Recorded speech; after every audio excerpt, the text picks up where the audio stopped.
Pues el chiste es ir resolviendo algunas dudas y también, pues como lo ven en el ensayo que se tendría que entregar hoy, se va a tratar el tema esto de los desafíos pastorales. Ya ver, ayer vimos algunos y bueno, pues hay otros desafíos que siempre van surgiendo, sobre todo dudas que a veces tiene la gente y que viene a nuestro encuentro, o bien situaciones que nosotros vemos y que nos cuestionan, ¿no? Y cómo, pues, muchos problemas surgen a partir de una interpretación sesgada del Apocalipsis, ya sea por ideologías políticas o una perspectiva, eh, pues, diversa, ¿no? A veces entre protestantes o incluso a veces entre católicos hay una incomprensión profunda del Apocalipsis, como que no se conocen los elementos hermenéuticos, por ejemplo, la simbología, las formas literarias usadas por el autor, y todo esto pues puede generar mucha confusión, sobre todo más confusión va a haber en la medida en que nos distanciemos temporalmente de aquella época. ¿Por qué? Porque cada época tiene sus criterios bajo los cuales uno interpreta la realidad. Y mientras más avanzamos en cuestiones, por ejemplo, de la tecnología, inteligencia artificial y todo esto, más nos distanciamos del mundo de la época bíblica, digamos. Por ejemplo, muchos se plantean esto de que si va a haber un apocalipsis. No sé si han visto eso. Hay incluso un video de una serie alemana, la Deutsche Welle, que se llama así, así de robot, más la palabra apocalipsis, apocalipsis. ¿Y a qué se refiere? A que muchas personas se están preguntando, ¿no será que la era de los robots que está comenzando, la era de la inteligencia artificial, será el inicio del fin de la humanidad? Algunos autores incluso se plantean de si la inteligencia artificial será nuestra última invención, porque los robots van a empezar a pensar y van a empezar a ver a la humanidad como un obstáculo para su desarrollo. Entonces ahí está un planteamiento casi de cine, pero que muchas personas se están planteando en la realidad. O sea, se están preguntando qué va a pasar con la humanidad cuando los robots empiecen a pensar por sí mismos. Y uno dirá, y bueno, ¿y qué no el pensar es una facultad de seres inteligentes naturales? Pues sí, pero ya ven que los procesos cognitivos en nosotros son procesos que pasan por la abstracción y todo esto. Y en los robots al principio era un simple programa, ¿no? Que alguien programaba para que el robot actuara como si fuera un humano, pero ahora resulta que ya hay redes neuronales artificiales donde los robots van aprendiendo a partir de la experiencia y van mejorando sus respuestas, incluso su interacción con humanos. Hay un sistema de procesamiento de voz natural que es un sistema artificial que se llama GPT-3, que se está promoviendo mucho. Ustedes pueden buscar ahí en YouTube videos sobre GPT-3, procesamiento de voz, y es impresionante cómo este sistema, y hay otro chino también muy poderoso, que son sistemas que pueden fingir ser humanos. Incluso el GPT-3 ha producido novelas, canciones, ha hecho música como si fuera un humano. Y uno dice, ¿y cómo le hace? Pues lo que hace es imitar la información que tiene en su base de datos, pero no es que esté pensando, el sistema no piensa. En realidad solamente hace una selección de aquellos inputs o aquellos elementos que se le han introducido que tienen más coherencia, incluso más aceptación entre los humanos. Y entonces hagan de cuenta que la base de datos de este sistema es de cientos de miles de millones de entradas. Y entonces analizando las entradas va descubriendo cómo piensan los humanos, cómo escriben los humanos, cómo hacen música los humanos, y lo que hace es imitar esos procesos. Pero no es que esté pensando, es un algoritmo que va construyendo las oraciones, las frases y todo como lo hacen los humanos, y te manda como output, o sea, como resultado de salida, te manda algo muy semejante a un humano, y entonces fácilmente, como decimos, te tragas la píldora, ¿verdad? No fácilmente crees que es un humano el que está escribiendo, pero no, es un robot. Incluso el procesamiento de voz lo hace imitando la voz humana, como algunos asistentes de celulares, como el Siri y otros, que, bueno, el Siri es una grabación de voz humana, pero hay procesadores de voz que ya son completamente digitalizados y no es ninguna persona la que está hablando o leyendo. Entonces, cuando mucha gente ve estos avances científicos, se preguntan, ¿no será esto el inicio del fin de los tiempos? ¿Verdad? Y fíjense, por ejemplo, se hablaba de las armas autónomas. Las armas autónomas son armas que son robotizadas, obviamente, pero toman por sí mismas las decisiones de atacar a humanos o no.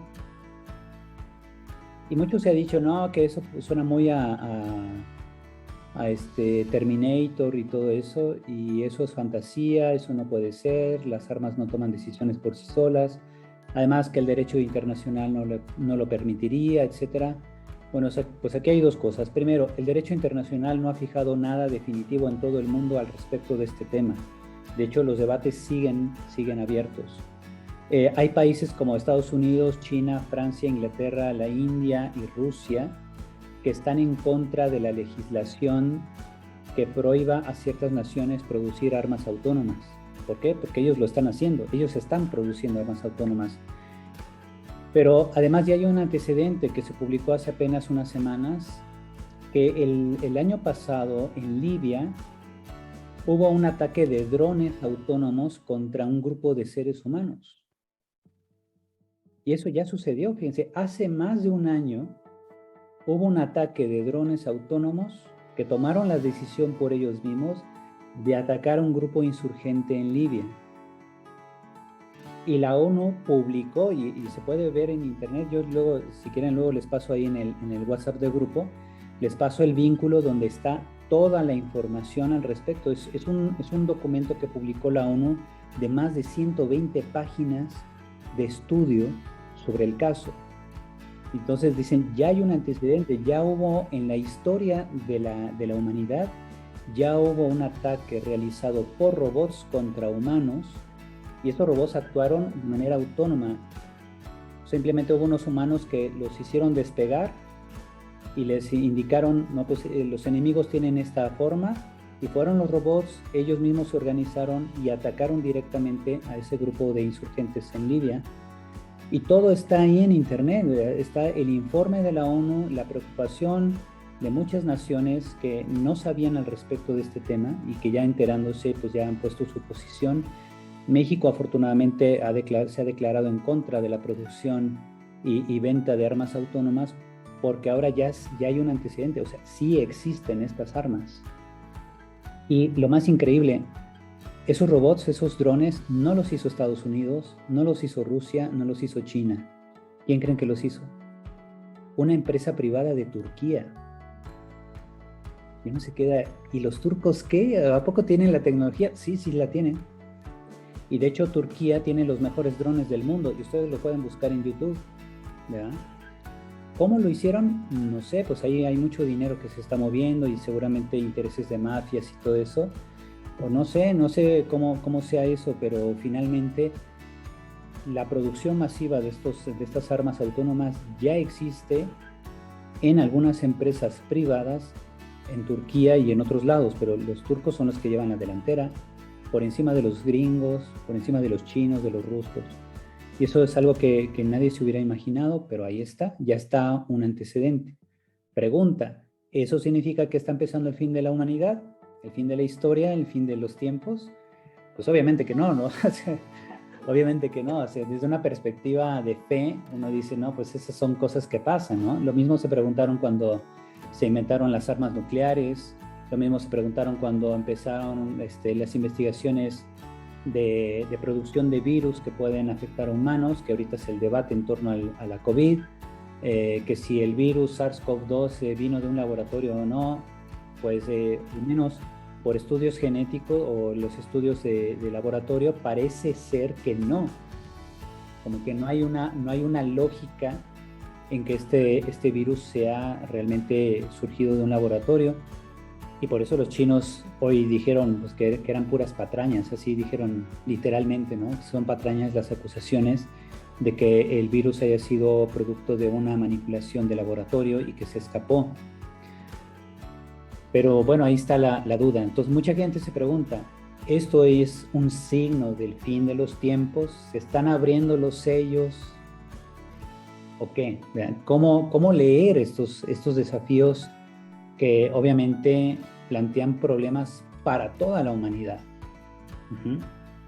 Entonces, fíjense, como les decía ayer, cuando uno hace un estudio de las situaciones actuales a la luz de la Sagrada Escritura, como se espera ahí desde la Lección Divina, ¿verdad? Que iluminemos nuestras condiciones vitales, nuestra situación de vida a partir de la palabra de Dios, pues tenemos que ver que la palabra de Dios lo que nos orienta es hacia la salvación.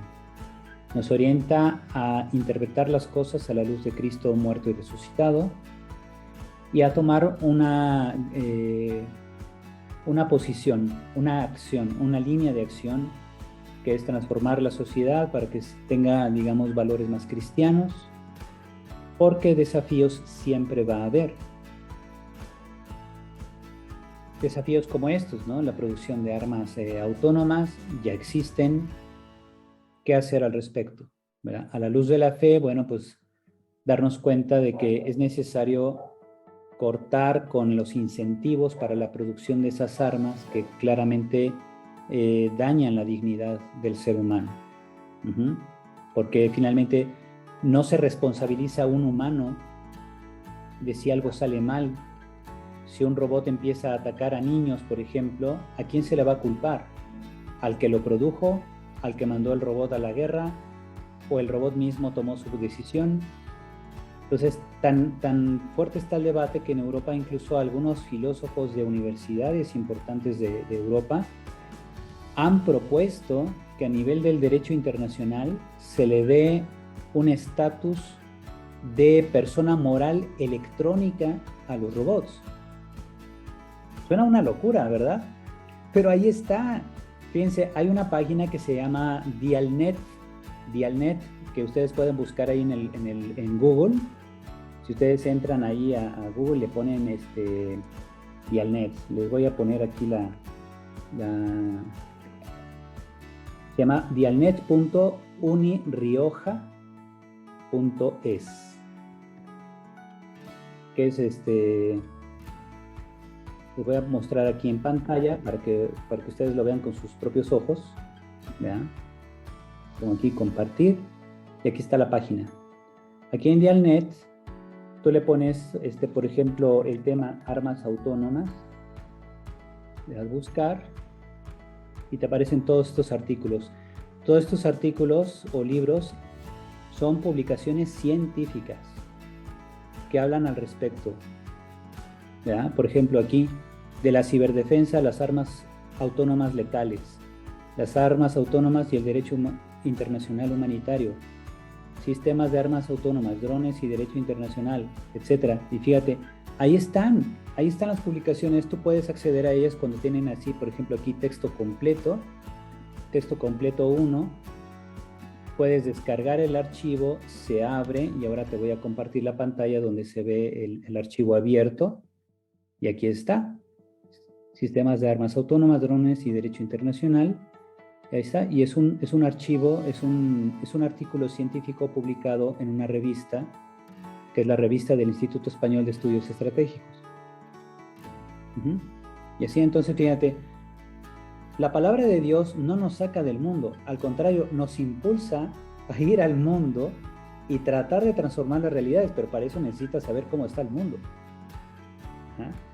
¿Qué es lo que se está manejando hoy en día? ¿Verdad? ¿En qué situaciones representan un desafío, no solo para mi trabajo pastoral, sino para toda la humanidad? El tema de las armas autónomas es un problema que aqueja a toda la humanidad. Es una amenaza global si esto se desarrolla.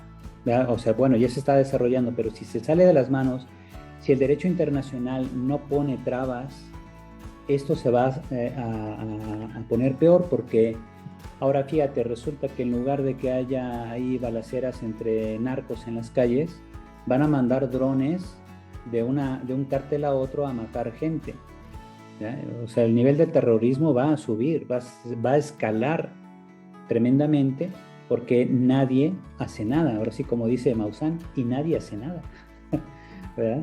Entonces, bueno, estos son algunos de los desafíos que ahí están, ¿verdad? No sé, ¿alguien más? Ahorita está entrando César.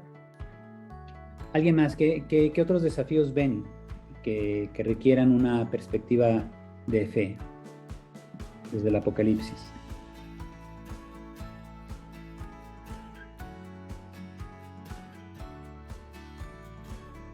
Ya sea en su realidad local o les digo, nada más no digan que ahí se preguntan si la Madre Superiora es un jinete del Apocalipsis, ¿verdad? Pues bien, aquí es preguntarse, ¿qué desafíos enfrentamos a nivel local, nacional? Por ejemplo, todo esto del narco, de los youtubers, los influencers que se venden a un partido político, todas esas cosas que puedan generar sobre todo controversia, preocupación, angustia incluso en algunas personas. Uh-huh. Adelante, adelante Vicky.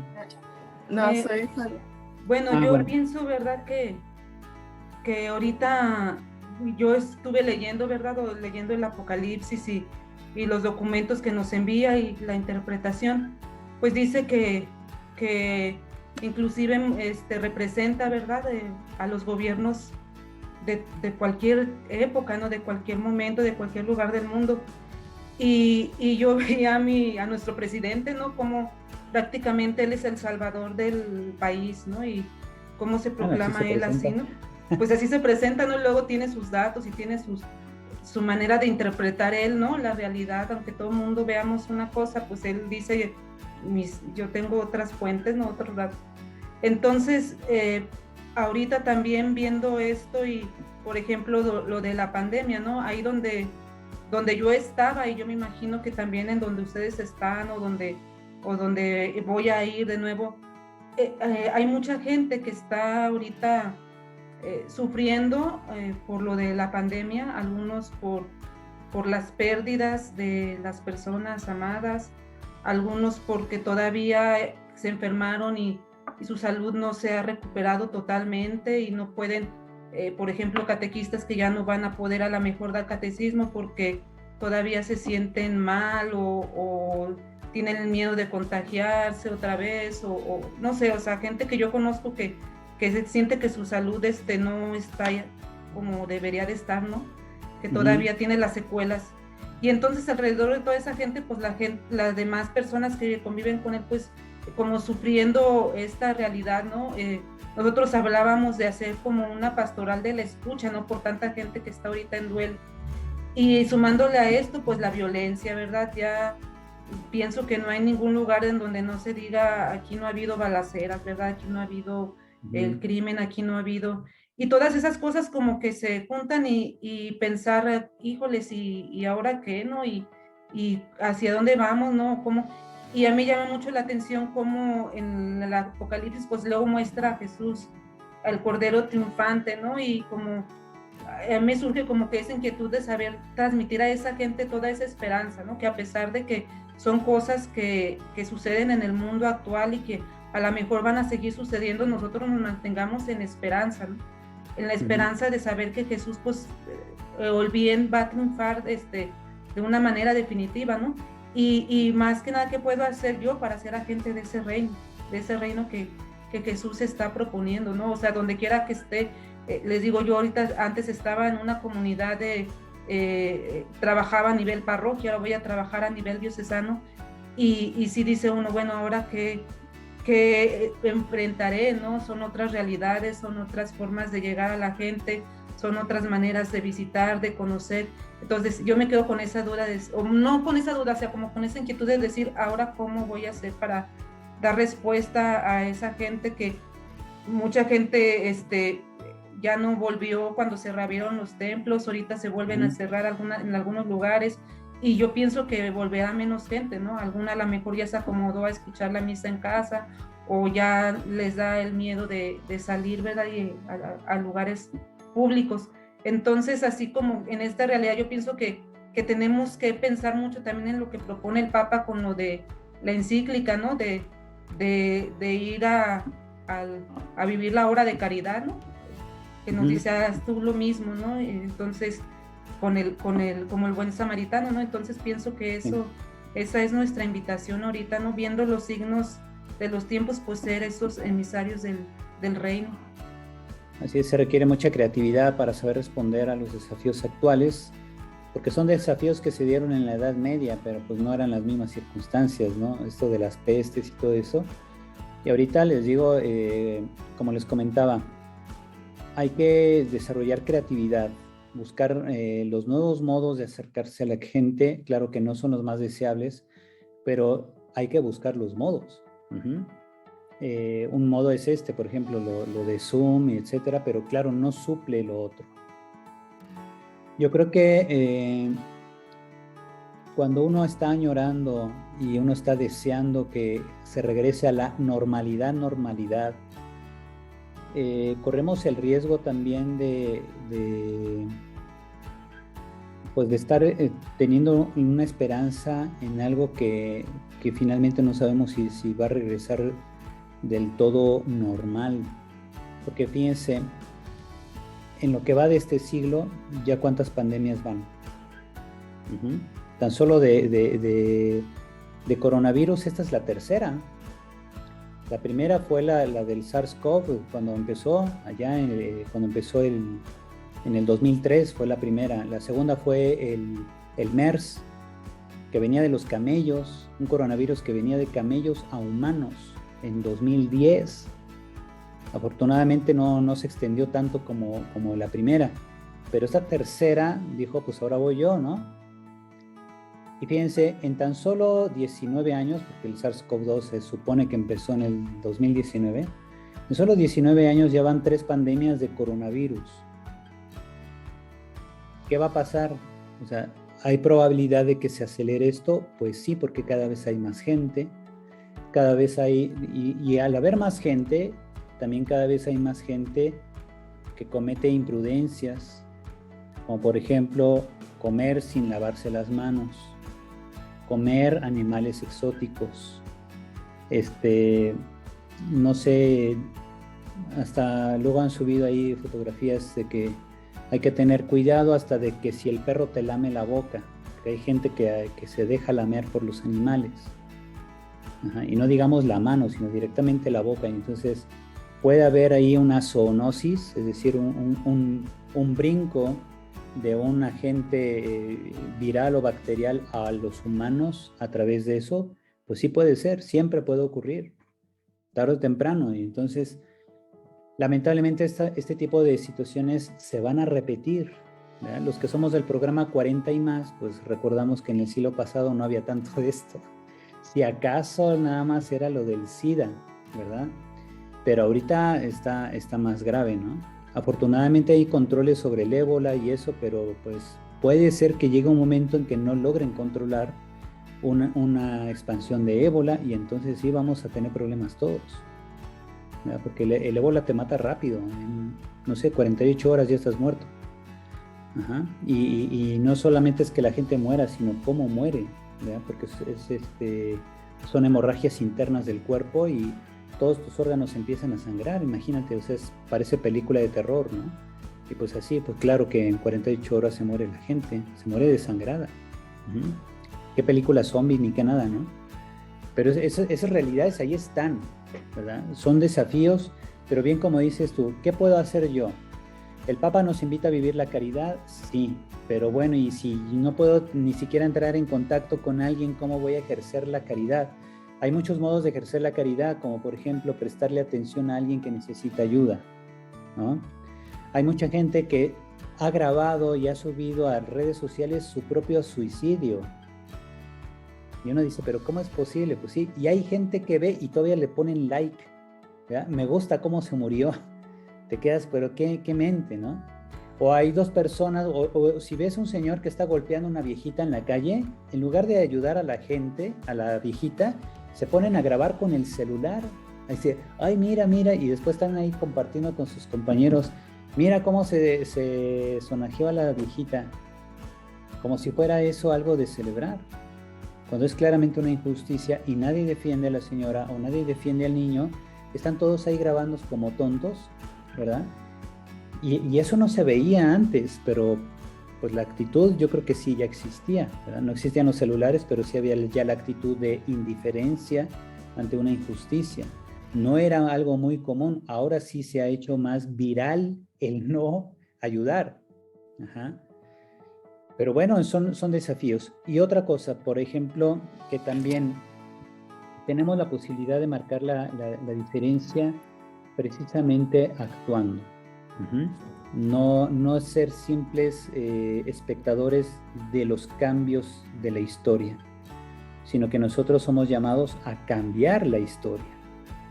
Así como hizo Cristo, no se quedó nada más viendo cómo estaba la situación de su tiempo, sino que Él marcó la diferencia, sobre todo en aquellos que lo escuchaban, en los enfermos, los desvalidos, etc. A todos ellos les cambió la vida. Ajá. Jesús no se puso ahí al tú por tú con las autoridades políticas, pero sí hizo lo que pudo con gente concreta. A esta persona sí le puedo ayudar, orientar, cambiar la vida, etcétera, iluminar. No voy a tomar sus decisiones, no soy una tablita de salvación de nadie, pero sí puedo colaborar para que esa persona sea capaz de cambiar su vida. Hasta ahí yo puedo llegar, ¿verdad? Yo no puedo ayudar a tal grado de que haga a las personas dependientes de mí, porque el crear codependencia no es virtud. Ajá. Tengo que enseñar a la gente a que se valga por sí mismo, de ahí el famoso dicho, no le des pescado a alguien, sino enséñale a pescar. Va por ahí la cosa, ¿verdad? O sea, ayudar a los demás para que ellos recuperen su propia autodeterminación, que vivan con dignidad, que tomen las riendas de su vida y sirvan a Dios y a los demás desde el interior de ellos mismos, desde los dones, talentos y carismas que Dios ha dado a cada uno. Eso sí lo podemos hacer, aunque sea por Zoom, por Facebook, por WhatsApp, por lo que sea, cuando tengamos estas acotaciones de nuestra actividad debido a una pandemia, etcétera. Hay que ser creativos, siempre hay que ser creativos, ¿verdad? Si hay gente que ha hecho dinero por medio de solo internet, es porque son creativos, pues lo mismo acá, ¿verdad? Decía Jesús, pues si los hijos de la sombra son tan hábiles, ¿por qué los hijos de la luz no? Ajá. No podemos dormirnos en nuestros laureles pensando en la gloria de la iglesia en época medieval o no sé. O sea, ese tiempo ya pasó, ¿verdad? Incluso los santos de aquella época se la vieron difícil. Pregúntenle a Francisco de Asís cómo le fue. Ajá. Qué difíciles situaciones tuvo que enfrentar. San Ignacio de Loyola también. El obispo que más le hizo la vida difícil acabó siendo cardenal y luego creo que hasta papa llegó y se tuvo que aguantar. Entonces, qué situaciones tan difíciles a veces uno enfrenta en la vida personal y en la vida eclesial. Muy bien, pero le digo, la creatividad, el ver cómo actuó Jesús, cómo hicieron los santos, cómo Pablo, cuando San Pablo estaba en la cárcel, tenía dos opciones, ponerse a llorar o predicar a los encarcelados, y aprovechó lo segundo. Y digo, también están los carceleros, pues también les predico, al fin y al cabo no se pueden ir, si se van los arrestan, ¿verdad? Entonces me van a tener que escuchar, y ahí tenía prácticamente un auditorio, como decimos, cautivo, literalmente cautivo, porque no podían irse, los encarcelados y los carceleros no se podían ir, y se puso a predicar. Y así hasta se ganó un carcelero al que le bautizó toda la familia, ¿se acuerdan? ¿Por qué? Porque Pablo fue creativo, ¿verdad? Pablo aprovechaba cualquier circunstancia de acotamiento de su actividad, sus limitaciones, y la aprovechaba para exponenciar más el alcance de su predicación, aún en un espacio pequeño. Juan de Patmos, ¿qué hizo? ¿Se puso a llorar o mejor se puso a escribir una obra que le iba a cambiar la vida a 7 comunidades? Y de ahí para acá, ¿cuántas comunidades en la historia del cristianismo se han beneficiado del Apocalipsis? Solo porque este cuate se puso a escribir, en lugar de quedarse llorando, ay, nadie me quiere, todos me odian, los romanos me aplastan. ¿Verdad? La creatividad, la confianza en el Espíritu de Dios, el saber que tú formas parte de la larga cadena de testigos, o sea, de los mártires de los que habla Juan. Los mártires son los testigos, aquellos que están dispuestos a dar la vida por la evangelización, y todo eso hace desarrollarse la creatividad de una forma muy, muy grande. Si vemos nuestros problemas como retos, ya les cambiamos la fisonomía, ya cambiamos la forma como los vemos. Un problema me oprime, un reto o desafío me impulsa a actuar. Si yo a los problemas sociales, a los problemas de la iglesia les llamo retos, desafíos, ya cambia mi actitud ante ellos. Y entonces puedo tener más probabilidad de desarrollar ideas creativas que en comunidad, o sea, con un grupo de gente, ya sea la comunidad religiosa, la diócesis, etcétera, podemos crear nuevas estrategias para lograr cambios, para lograr resultados en la evangelización. Entonces, no vienen soluciones del cielo, las soluciones las vamos a crear nosotros, pero desde esa perspectiva. Bien, gracias. Fabi, tenías una duda también, te escuchamos. Quería comentar más bien también una parte del aspecto de pastoral. Yo soy de Zamora, Michoacán. Bueno, no soy de acá, pero acá trabajo, ya tengo alrededor de 4 años. Trabajo en la Escuela de Enfermería de Zamora y a nosotros nos ha tocado 2 puntapiés, por decirlo así, dentro de este movimiento que estamos viviendo. Por un lado, el área de la salud, que pues los enfermeros, nuestros profesores más que nada, les ha tocado salir al frente en medio pues de esta gran batalla que estamos librando de COVID-19. Varios de nuestros profesores han fallecido en el campo y pues eso es muy lamentable. Y esto ha servido para que nuestros estudiantes tengan así como una balanza de discernimiento. Realmente yo soy enfermero porque quiero tener un buen sueldo, porque me quiero beneficiar de ello, o porque tengo una vocación al servicio, un servicio holístico dirigido a todos. Y pues eso es sorprendente, porque logramos ver en los jóvenes pues esa capacidad de darse, de donarse en medio de una gran dificultad. Lo estamos viendo ahorita pues de manera especial. Acabamos de iniciar clases la semana pasada y pues ha sido un gran movimiento dentro de la escuela, porque ya tenemos gente, estudiantes de 4º y 3er año en hospitales, y fue así como la opción: ¿tú quieres ir al hospital o quieres quedarte en tu casa siguiendo de manera virtual? Claro que el campo clínico pues de manera virtual no es tan objetivo como el campo práctico. Entonces fue sorprendente la respuesta de los estudiantes para decir yo me voy. Entonces fue así como muy, muy sorprendente esa parte. Entonces ya la parte a que nosotros nos toca como administrativos pues es darles el seguimiento y estar con ellos en un acompañamiento cercano, de decirle cómo te sientes, cómo está tu familia, tienes algún síntoma, vente a la escuela, o darles medios para que ellos mismos pues tengan formas de salir adelante. Eso es, digámoslo así, por un lado donde estamos viendo que en medio de la dificultad está esa esperanza. Y la otra parte también es que Zamora está rodeada de pues grupos delictivos. La semana pasada también tuvimos un gran enfrentamiento en lo que fue la zona indígena. Entonces, esta parte nos vuelve a sacudir netamente a toda la sociedad, de decir, una población católica, una población que está aparentemente haciendo el bien, de repente le llega el grupo delictivo en la madrugada a destruir todo lo que fue la presidencia municipal. Entonces vuelve a ser el cuestionamiento así como de, Dios nos dejó, estamos solos, estamos pues perdidos, o ¿qué hemos hecho mal? Sinceramente fuese el cuestionamiento. Y ver cómo no es eso, sino que cómo en medio de tanta tragedia Dios se está manifestando a través de la solidaridad con las personas. Entonces Dios no los deja, Dios mantiene ahí su esperanza, y pues nuestra tarea es seguir acompañando a tantas personas víctimas de todo lo que está pasando. Sí, muy bien, muchas gracias. Sí, pues fíjense, ahí podemos ver por un lado cómo Dios va suscitando en estos jóvenes ese deseo de darse. Eso es vivir la esencia de la caridad, del servicio. Y eso no solamente es loable, sino que también, como dices, nos da esperanzas a los demás, a los que ya no tenemos 20 años, pero que sí podemos ver con alegría, con entusiasmo, que la formación que esos jóvenes recibieron quizá en su niñez está dando frutos, ¿no? Y que ahora también, como les decía ayer ante la pregunta de, bueno, ¿y si Dios existe, por qué hay tanto mal en el mundo, estos problemas del grupos delictivos, etcétera? Les decía, ante todo es el don de la libertad. Mucha gente no sabe utilizar correctamente la libertad y entonces suceden este tipo de episodios. Pero también es cierto que Dios nunca deja a su pueblo y siempre suscita en el corazón de algunas personas la posibilidad del cambio. Y que aún en medio de una situación de guerra, de adversidad, de desolación, siempre alguien motiva a los demás. Puede ser hasta un niño.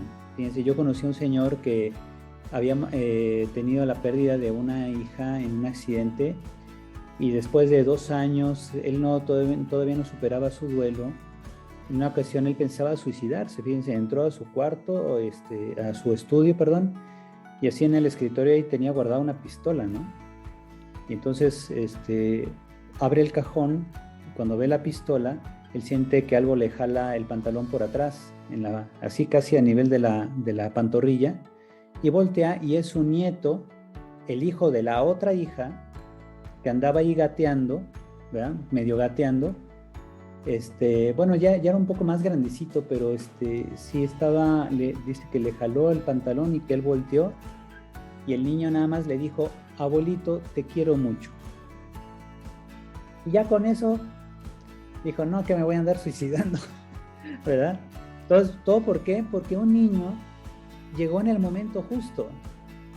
Cuando aquel ya pensaba dar fin a su vida, llegó el pequeño niño y le cambió la oportunidad de vivir, ¿no?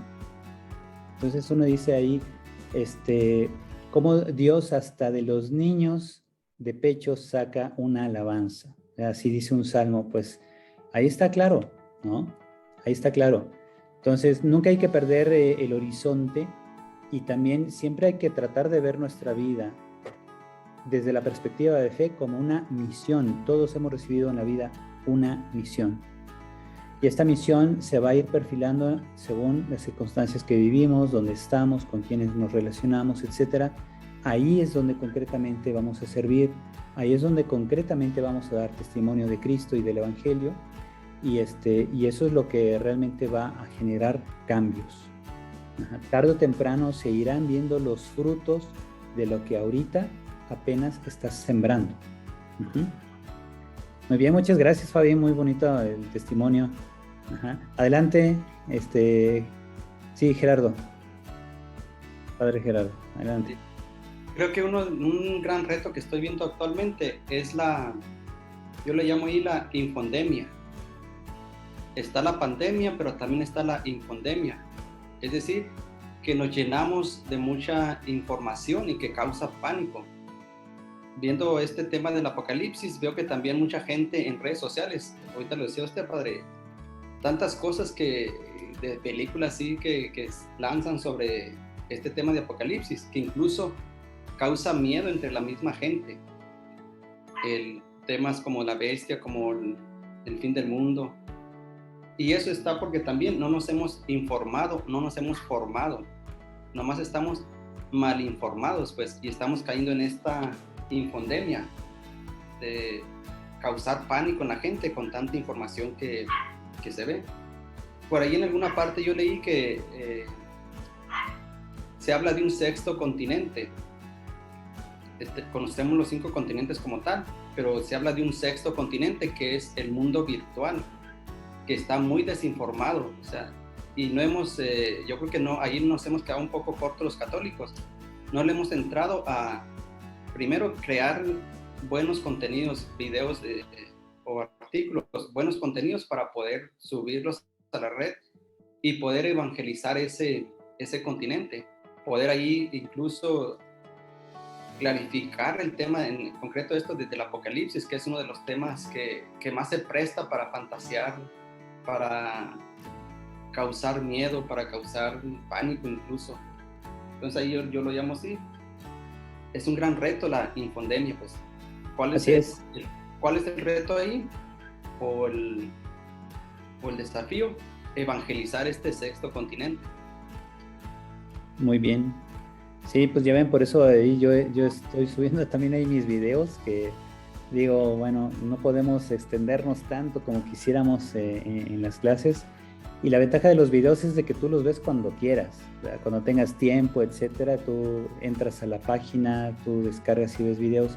Y es muy importante que generemos una red, ¿verdad?, de recomendaciones, porque como decía, hay tanto que uno le pone ahí Apocalipsis y 95 de las 100 impresiones, es decir, las sugerencias que te pone el YouTube, son pura fantasía, ¿no? Y si acaso solo 5, y de las 5, 4 son protestantes, y no protestantes, hay muchos protestantes muy serios y muy loables, ¿no? Pero que dentro de su tradición aportan cosas muy interesantes, muy valiosas, pero también hay otros que de plano así bien fantasiosos y calamitosos completamente, pero también hay católicos que caen en eso, ¿eh? Yo he visto programas de televisión aquí en México, programas de televisión donde llevan invitados que prácticamente te quitan la esperanza, ¿no? Porque dicen, no, es que ya viene el fin del mundo, porque ya que Trump va a bombardear Siria y se va a acabar el mundo islámico y va a ser una guerra entre musulmanes y cristianos y las nuevas cruzadas,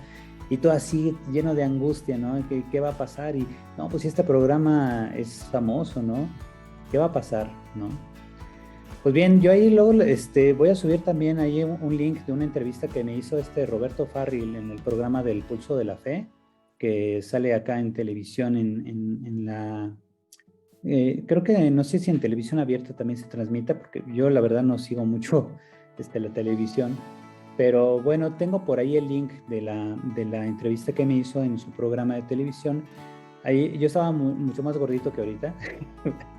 Antes de la defensa de la tesis, pues está uno con la angustia y está uno comiendo y comiendo, ¿no? Pero ya después de la tesis ya empecé a bajar de peso otra vez.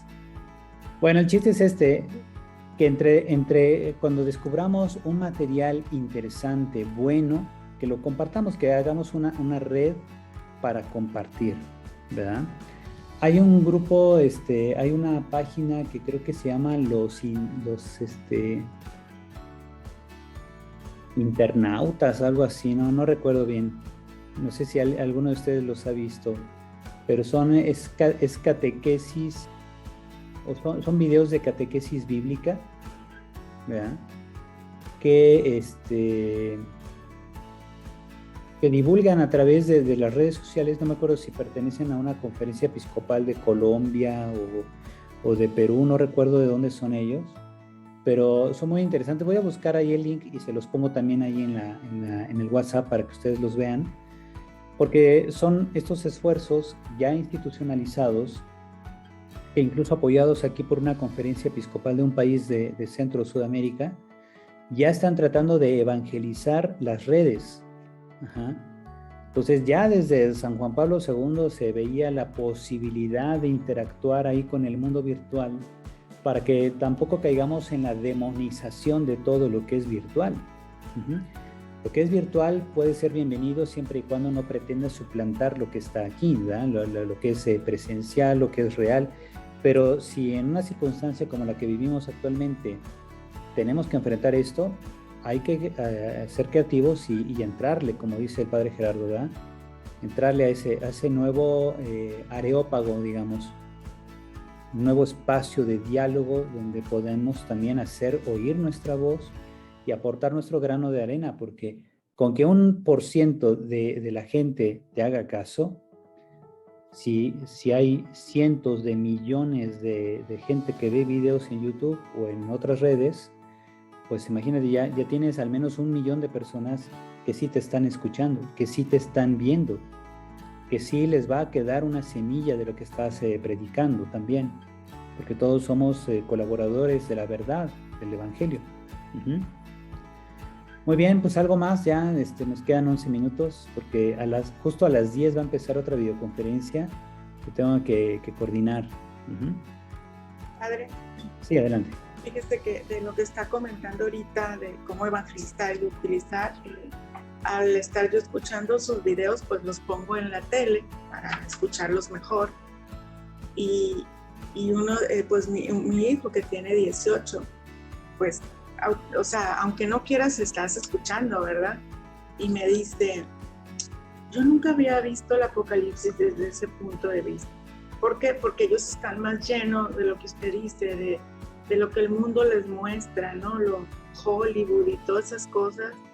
Y entonces, qué padre, porque yo estoy estudiando esto, pero al mismo tiempo ellos les está llegando esta información que me parece muy interesante. Entonces, eso me llevó a un diálogo con él y dar mis puntos y él pueda comprender de otra manera.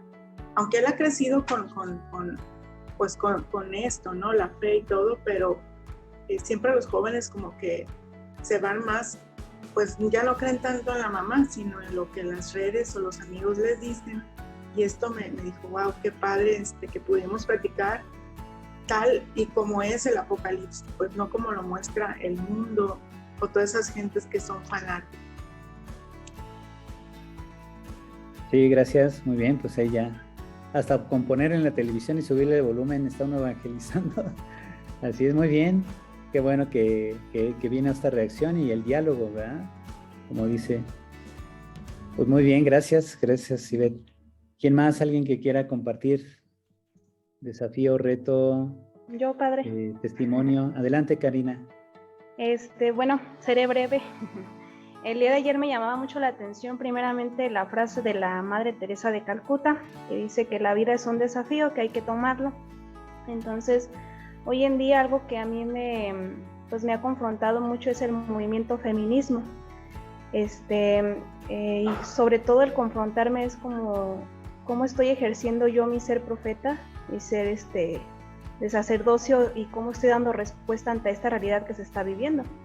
Hoy en día aquí en la diócesis de Morelia pues se está viviendo mucho precisamente este movimiento, y yo veía cómo pues quienes se encargan de llevarlo a cabo pues dicen que quieren ser escuchadas, que quieren ser respetadas, pero precisamente ellas no lo hacen. Y qué más que como que el confrontarte de que su enojo, su molestia pues sea hacia las cosas de Dios, vaya. Entonces pues sí, te puedes tú plantar ahí frente a la casa de Dios y todo, pero ¿cómo estás dando respuesta perdón, ante esta realidad que se está viviendo? Entonces yo creo que es una realidad, un desafío, que es precisamente como lo decía usted, cómo devolver esos valores cristianos, porque pues vienen de familias cristianas estas chicas. Entonces precisamente es ese confrontarnos de cómo devolver esos valores, y yo creo que todo depende de una formación, desde una realidad que tengan ellas en sus familias. Entonces para mí es algo que me ha confrontado, decir cómo yo como religiosa, como misionera, cómo estoy dando respuesta a ello, porque inclusive hay agentes mismos de nuestra pastoral que aceptan y promueven esto, ¿no? Entonces, y te pueden llegar a confrontar también y preguntarte, ¿y usted qué piensa? Pues yo creo que es una realidad que sí nos debe de confrontar también. Sí, muy bien. Sí, pues fíjense cómo mucha gente pues recibe una formación, pero a veces los formadores, ya sea papá, mamá o gente que nos educó en la formación de juniores, junioras, sacerdotes en el seminario, etcétera, muchas veces encontramos ciertas incongruencias en quien nos educó. Y entonces la gente se siente así como que, bueno, me dices una cosa y haces otra, ¿verdad? Bueno, pues bienvenidos a la realidad. Lamentablemente eso sucede, y sucede siempre. ¿Por qué? Porque nadie es perfecto. Lo que sí hay que ir ayudando a estas personas, a las chicas o a todo el mundo que pase por una situación así de dificultad ante algo que considera es una incongruencia, pues ayudarle a comprender que en la vida el proceso de maduración es lento. Nadie es santo de la noche a la mañana. La gente tiene que irse educando continuamente dejarse interpelar por la palabra, como dice el Evangelio de hoy, ¿verdad? Que seamos el terreno propio para que la semilla del reino crezca en nosotros. Pero todos pasamos por las etapas de cada tipo de terreno. A veces la palabra de Dios nos entra por aquí, nos sale por acá. Otras veces no nos dice nada, ni siquiera la entendemos o no ponemos atención. Otras veces vamos a misa y escuchamos ahí al Padrecito, pero estamos tan cargados de preocupaciones, angustias, etc. Pero miren, todo es posible, cambiar es posible, lograr objetivos es posible. El Cruz Azul llegó a ser campeón nuevamente después de 23 años, significa que todo es posible, ¿verdad? No hay que dejar caer los esfuerzos, sino que hay que ver más bien cómo se pueden lograr los objetivos siempre y cuando uno encuentre la estrategia adecuada y el tiempo adecuado, porque hay que ser prudentes incluso en la aplicación de lo que creemos son las estrategias de evangelización. Yo puedo tener la mejor estrategia, pero si la persona a la que yo quiero predicar o evangelizar no está suficientemente dispuesta, primero tengo que trabajar su disposición. Si yo la bombardeo con ideas bíblicas y todo eso, se va a hartar y se va a ir. Ajá. Entonces, por eso, si se fijan, ¿qué hacía Cristo con los pecadores? ¿Los regañaba o mejor se ponía a comer con ellos? Se ponía a comer con ellos, ¿verdad? Y en lugar de reclamarles, imagínense que Jesús hubiera llegado con Zaqueo. Oye, Zaqueo, no seas tranza, ¿cómo le sacas el dinero a la gente? No, pues Zaqueo lo hubiera mandado a volar. Ajá. Entonces, ¿qué hace Jesús? Le muestra la actitud de Dios para con él, que es una actitud de amor, de bondad, de cercanía. No significa que esté aprobando lo que hace Zaqueo. Significa que el amor de Dios es gratuito, es lo que le está manifestando Jesús, y Zaqueo entiende. Dios me ama gratuitamente, a pesar de la vida que yo he llevado, no, pues ya estuvo suave, ¿no? Aquí está el verdadero tesoro. Porque Zaqueo llenaba su vida con dinero porque su vida estaba vacía. Pero cuando Jesús le da al clavo, ¿verdad? Cuando Jesús le manifiesta el amor gratuito e infinito de Dios para con él, a pesar de haber llevado una vida mala, Zaqueo dice, ah caray, este predicador no me regaña. Este predicador yo creo que no es mexicano, ¿verdad? Porque siempre empezamos ahí con el pleito. Y entonces Zaqueo se deja interpelar por la actitud de Jesús y responde con una propuesta. Señor, daré la mitad de mis bienes a los pobres y con la otra mitad restituiré 4 veces lo que he defraudado a cada persona. Si él era un defraudador profesional, ¿verdad? ¿Con cuánto dinero se quedó al final? Yo estoy seguro que se quedó sin nada, pero ganó lo más valioso, que es la misericordia de Dios. Y a partir de entonces, Zaqueo muy probablemente llegó a ser un San Zaqueo, aunque no esté canonizado, porque si cambió, mereció estar en el Evangelio con todo y nombre, ¿no creen? Si no hubiera quedado en el anonimato, hay un fulano dijo y pues finalmente no pasó nada. No, yo creo que Zaqueo sí cambió, pero se dejó cambiar. ¿Qué hizo Jesús? Primero le trabajó la disposición y ya después en ese trabajar la disposición, en ese mostrarle el amor gratuito de Dios, Zaqueo recapacitó sin necesidad de ningún regaño de parte de Jesús, ¿verdad? Y ahí está una estrategia de cómo lograr o cómo suscitar un cambio en alguien que es rejego, ¿verdad? Pues muy bien, pues yo creo que con eso terminamos porque ya ahorita tengo que dar entrada a la Madre Socorro que va a dirigir la videoconferencia con el otro grupo, dado que yo soy el coordinador de todo el diplomado de Teología Bíblica. Les agradezco entonces, cualquier cosa me suben ahí sus dudas por medio del WhatsApp de grupo y vamos resolviendo, ¿verdad? Pero al menos con este diálogo creo que ya hay el material suficiente para que hagan ustedes su ensayo final y me lo puedan mandar. Muy bien. Pues muchas gracias, les doy la bendición para que sigan con mucho entusiasmo en este conocimiento de la palabra de Dios. El Señor esté con ustedes. Espíritu. La bendición de Dios Todopoderoso, Padre, Hijo y Espíritu Santo, descienda sobre ustedes y permanezca para siempre. Amén. Amén. Que tengan bonito día. Gracias, Padre. Gracias, Padre. Ahí seguimos en Bye. contacto. Gracias a ustedes. Gracias. Bye.